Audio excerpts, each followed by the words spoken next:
The term frame trap may sound confusing, but it really is simple. The concept also exists in combat sports, but it's just called a trap. First, let's take a look at the fighting game application. In fighting games, instead of measuring time with seconds, it is easier to measure time with frames. The game is designed around a rate of 60 frames per second. The average human response time to stimuli is about 250 milliseconds, which is 15 frames. Of course, the more you see the stimulus, the quicker you will notice visual cues, and the quicker you can respond to the movement. So in combat, reaction time is trainable. Back to frame traps. Dudley here has a button, the forward medium punch, which has a startup of 5 frames, and here they are.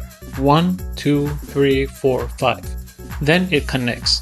The opponent enters either a block stun or a hit stun. If 2 moves hit in quick succession, they create a block string or a combo. But if there are gaps between the 2 strikes, that leaves the opponent the ability to attack in between moves.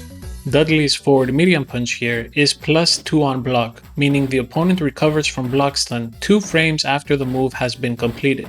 So if Dudley follows that up with a stand medium punch that you see here, a 3-frame move, there's only a 1-frame gap in between the 2 attacks. So if the opponent is attacking after recovering from block stun, then chances are they will be hit.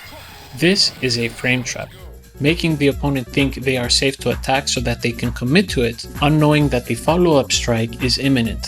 In combat sports, you can't measure the exact time of a strike, because it will vary depending on opponent, depending on the time of the match, depending on the technique.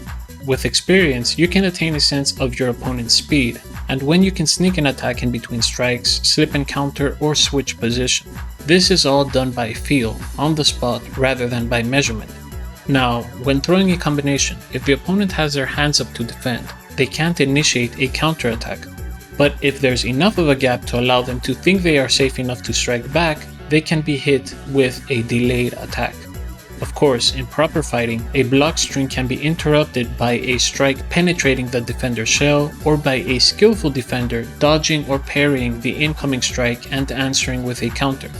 In fighting games, only one Street Fighter title accounts for both. Of course, I speak of Street Fighter 3 Third Strike. If you let go of back during the block string, you will get hit. Additionally, with a red parry, which requires one to release their guard and hit forward during block stun with a window of 2 to 3 frames, you can parry your way out of block stun and either continue parrying or strike back and turn the momentum of the fight in your favor.